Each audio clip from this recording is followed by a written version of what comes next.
Have you ever cried, and no one noticed? Felt broken, but everyone said, "You're strong?" Here's the truth. Jesus sees the tears you hide. He hears the prayers you whisper. He knows the weight you carry.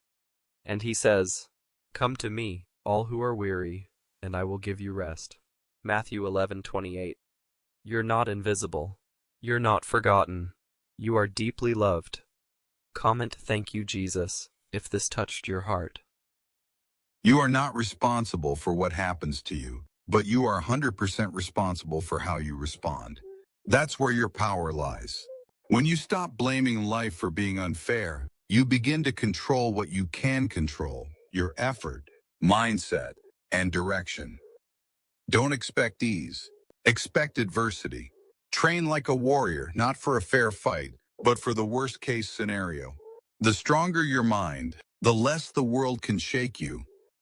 Every time you say life is unfair, you give up power. Instead, ask, now what? The most successful people are not those with the best luck. They are the ones who adapt the fastest. Be thankful, not because life is perfect, but because you are alive and capable. Gratitude is not blindness. It's seeing clearly and choosing hope anyway. When life knocks you down unfairly, let it hurt, but don't let it stop you. Transform your pain into purpose. Let every setback sharpen your spirit. The greatest heroes in history were forged in unfairness. Nelson Mandela spent 27 years in prison for fighting for justice. It wasn't fair, but he used that time to become unbreakable. Stephen Hawking lost control of his body, but never his mind. Life wasn't fair, but he still reached the stars. Oprah Winfrey faced abuse and poverty in her childhood, but she didn't wait for fairness. She rose, again and again. We now live in a world where more people are depressed, broke, and disconnected than ever before. Why? Because we outsourced our responsibility. We handed over our lives to systems, hoping they would do the work we were supposed to do. The brutal reality? No one owes you anything. Not life, not success, not happiness. What happens when you accept this truth? You stop waiting and start acting. You take back control. You build your own discipline, your own wealth, your own peace. You become the hero of your story, not the victim in someone else's.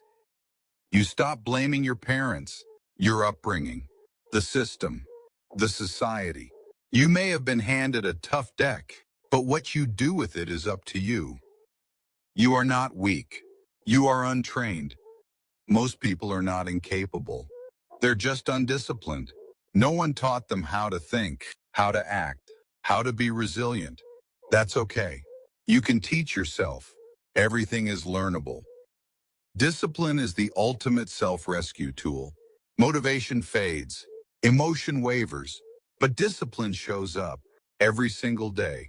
Wake up early, do the hard work, say no to comfort, build systems, control your time like it's your lifeline because it is.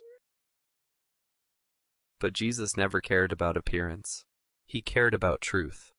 He touched lepers. He ate with outcasts. He forgave those who betrayed him. Why? Because he saw the soul, not the sin. He taught us that the soul is eternal, that we are not separated from God, but connected, deeply, eternally. And yet, the world made us forget. It distracted us with noise. It drowned us in shame. It made us look outside, when all the time, the truth was inside. Jesus wanted us to wake up, to remember. You are not just a believer. You are the temple. You are the light. You are the breath of the divine. They couldn't control awakened souls, so they hid this gospel. They silenced this message. But not anymore. The forgotten gospel is rising again, and you, right now, are hearing it, not from a church, but from the silence inside your soul. Are you listening? What if I told you, heaven is not above you, not behind the clouds, not after death? Heaven is a state of consciousness. Jesus never described heaven as a city with gold streets for fun. That was symbolism. He was trying to show us, heaven is within you. He said,